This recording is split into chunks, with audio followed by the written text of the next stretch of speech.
तो मध्य प्रदेश में चुनावी साल है तो पक्ष और विपक्ष के बीच बयानबाजी के साथ एक दूसरे के क्षेत्र से चुनाव लड़ने की चुनौतियों का दौर भी शुरू हो गया है। कुछ दिन पहले पूर्व मंत्री गौरीशंकर बिसेन ने बालाघाट छोड़कर छिंदवाड़ा से चुनाव लड़ने की बात कही थी, तो हाल ही में नेता प्रतिपक्ष गोविंद सिंह ने पंचायत मंत्री महेंद्र सिंह सिसोदिया को राघवगढ़ से चुनाव लड़ने के लिए चुनौती दे दी।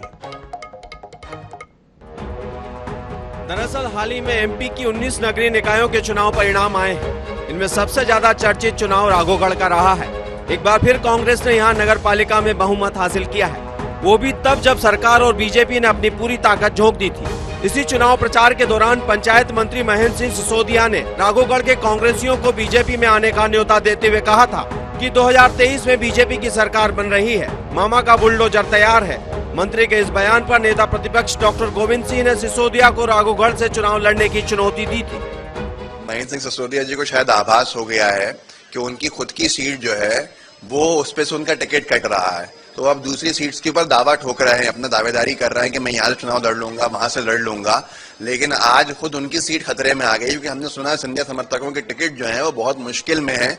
लेकिन महेंद्र सिंह सिसोदिया जी अपनी सीट के ऊपर जमानत बचा लें, वही बहुत बड़ी बात होगी। वहां पर भी हम पूरे आश्वस्त हैं कि वो अपनी सीट भी नहीं बचा पाएंगे। चुनौती क्या मिली, मंत्री जी के तेवर भी तीखे हो गए। प्रदेश के पंचायत मंत्री महेंद्र सिंह सिसोदिया ने नेता प्रतिपक्ष से मिली राघवगढ़ से चुनाव लड़ने की चुनौती को स्वीकार कर लिया।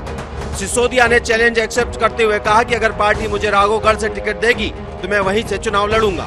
मंत्री यहीं नहीं रुके, आगे बोले कि जयवर्धन कोई तोप थोड़ी ना है। अगर पार्टी मुझे टिकट देगी राघवगढ़ से तो लड़ूंगा, कोई जयवर्धन सिंह जी कोई तोप थोड़ी है। और आज जिस नगर पालिका में 1-2 सीटें आती थी भारतीय जनता पार्टी की, आज वहाँ 8 सीटें आई हैं। जयवर्धन सिंह जी को सोचना चाहिए कि जमीन खिसक रही है धीरे धीरे।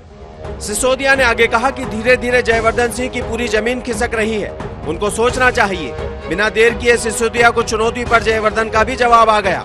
वे बोले अगर भाजपा उन्हें निपटाना चाहती है तो आ जाएं राघवगढ़, यहाँ उनका स्वागत है। राजनीति के इस वाक युद्ध में कौन किस करवट बैठता है ये तो आने वाला कल ही बताएगा। INS 24/7 के लिए भोपाल से प्रिंस गुप्ता की रिपोर्ट।